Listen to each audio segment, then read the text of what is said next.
is scheduled to tackle the proposed new pay hike for government workers tomorrow. It was earlier pointed out that the chamber may need only a day to pass the measure endorsed by President Aquino.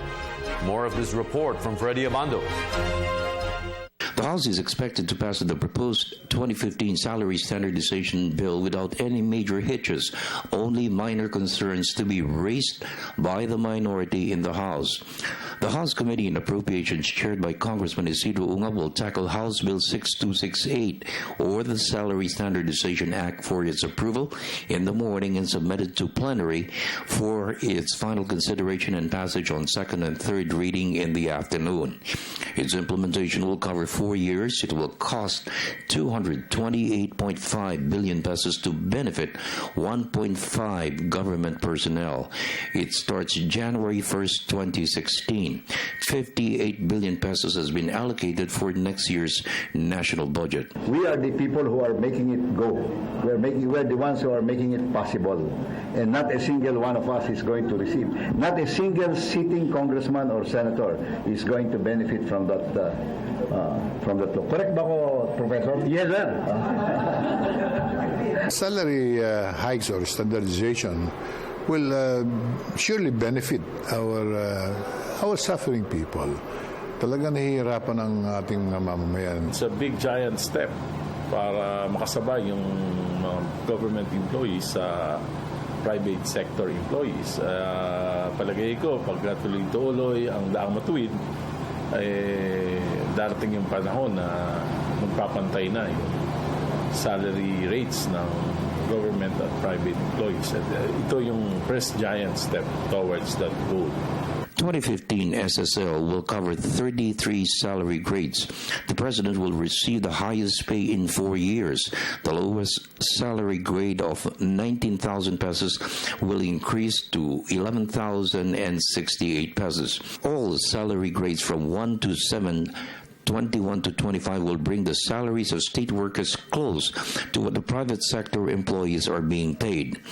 Because of poor pay for middle-level directors and managers, government talent are lost to the business sector. There are 192 unfilled positions in government, whether it's a national or local office. House Majority Leader Natalie Gonzalez Jr. stressed the proposed Salary Standardization Act will retain the services of top talents to work in the bureaucracy. Ang nakikita ko lang doon sa pag-aaral lang ng DBM is that while yung mga sub-professional na mga salary grade is above the private sector salary na, ang naiiwan yung mga professional, yung 21 to 25, and that is where the difficulty na makapaglagay ang gobyerno at doon tayo nagkakaroon ng brain drain.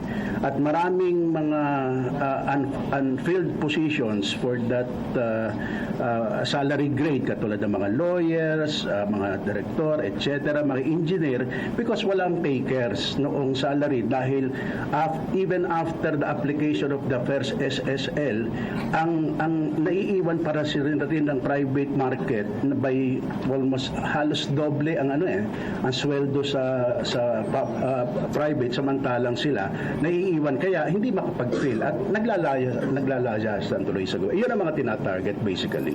The Makabayan Bloc opposed the approval of the latest measure to hike the pay of state workers. ACT Party List Congressman Antonio Tiñez said the proposed hike for public school teachers, which he represents in the House, will be his major concern for the very low figures presented by the palace.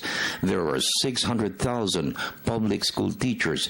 Tino is hoping his peers will review the proposed measure. Matagal na iniintay na to.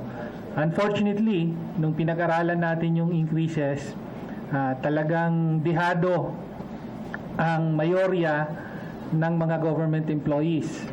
No? Yung mga pinakamalaking bilang ng government employees, we have about 1.5 million government employees. For the People's Television Network, this is Freddie Abando reporting.